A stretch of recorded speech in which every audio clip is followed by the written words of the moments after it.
Now, I don't know. Beyonce probably sent you a few of the questions that the some of the viewers asked.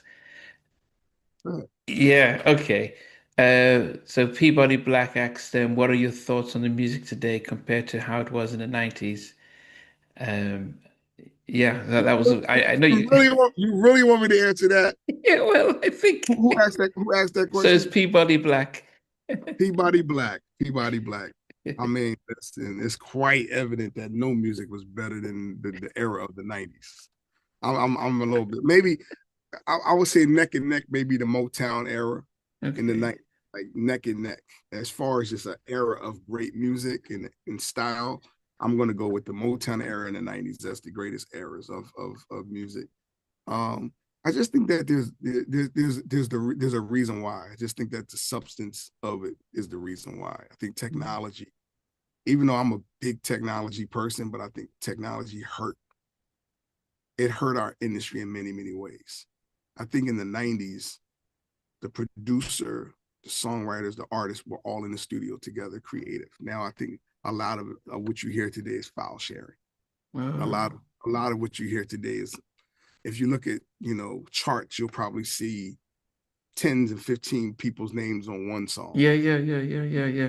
It means it's just file sharing going on all around. Let's see this person with this person going. Let's send it to this person. See what the labels don't even operate in a real way of A&R anymore. So I'm grateful that I was able to learn from like Andre Harrell and come up in that day to see like, Jimmy Iovine and Clive Davis and, just what A&R really was, and working with the artist directly as a producer, Hmm. you know, that just don't not many do that anymore. Hmm. Not many do it anymore. I think his follow-up question was what do you think is your biggest musical challenge in 2025, 26? That part. I think my big musical challenge would be the file part, sending out the files and just working directly with the artist. I think we need to get back to that. Or like getting people like like you I, said with Ray, I mean the like difference, Ray, exactly. this that sounded like when Jimmy talks about when Janet came for the Control album, they just hung out, listened to her and wrote songs based on everything she said. And that's Exactly. why it's one of my favorite albums. And yeah, you're saying just connecting like that. Yeah. It's hard. I mean, when you're trying to work, I mean, that's why we have so many iconic artists, right? Because those iconic artists got in the studio with a Jimmy Jam and Terry Lewis, you know what I mean? With a baby face and L.A. Reid and Teddy Riley and, you know, Devontae Swing and all the great producers, Timberland, the Neptunes. These are all people that worked with the artists. Mm. Now, if you ask most of the producers today, have you even met the artist that you have number one song? And they'll be like, nah, I just sent the files. Yeah. Well, that, that to me, affects the approach of the song. Yeah. As a producer, a lot of it is when you're someone is sitting right here, you're able to create on the spot or where you think it should go. Mm. But when you send those files out now, they have total autonomy to do whatever they want to do. And Wow.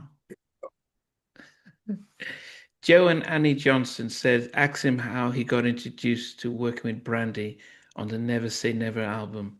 Because for them, that was an amazing album, and they're thanking you for that album. How did that connection come out with Brandy? it really started because of I Can Love You, Mary J. Blige.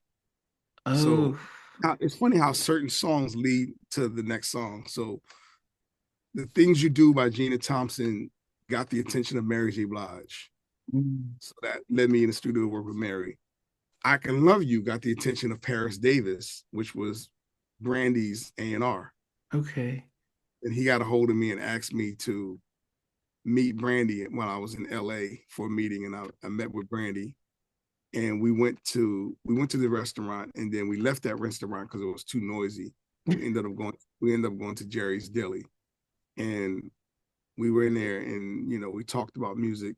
And the next thing you know, the next day I was in the studio 5 days in a row, and we did 5 songs that all of them were on Never Say Never, Never Say Never, Learn the Hard Way, Angel in the Skies, and Happy. Those are like the first 5 songs we did, and then we just started doing more. Then came The Boy's Mind and Sitting on Top of the World, and a couple more. So super grateful for just that Paris Davis, connected us to do that.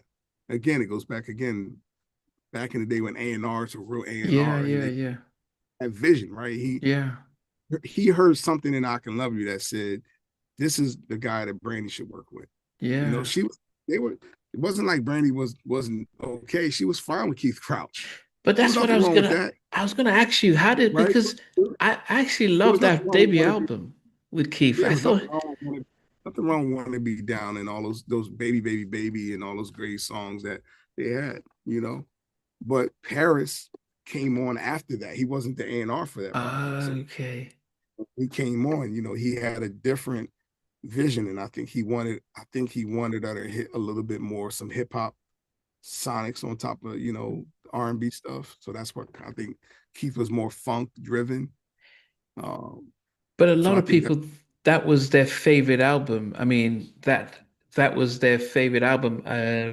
And I wonder, did you ever speak to Keith Crouch? Did he ever say, was there any awkwardness about you just took over? no, no, not at all. No, not at all. Um, I don't, I think they might even, I'm pretty sure they're related somewhere, something like that. Okay. I think Keith and Brandy are related somehow. Okay. So it But wasn't that he took it personal and no, no, not at all. If anything, I put him on the Full Moon album. So if you go on the Full Moon album, there's a song on Full Moon produced by Keith Crouch, because I'm the one that said we need Keith on this album. Again, it goes back to just respect, like, yeah. what I mean, like just homage, like, yo, we need Keith on this album. But I've always been a fan of Keith. I thought he was a really good producer. Hey guys, thanks for watching. Thanks for being a part of Halftime Chat. Please remember to subscribe, share, and comment. But most importantly, why don't you become a member of Halftime Chat? We've got amazing videos, amazing perks, and being able to support the channel. But anyway, thanks for watching. Take care. I never participated in that category. And somewhere in between us for even loving us, on which I didn't miss you with. What was it like growing up? She's still making an impact on 4 houses down. I have a couple pieces. trying to get this one and that one. That works for you, but just for me, No. Okay, you okay? They don't understand what Jonas Boys and men and all spirits. Play it. These guys, they all work together. I mean, I love all different genres.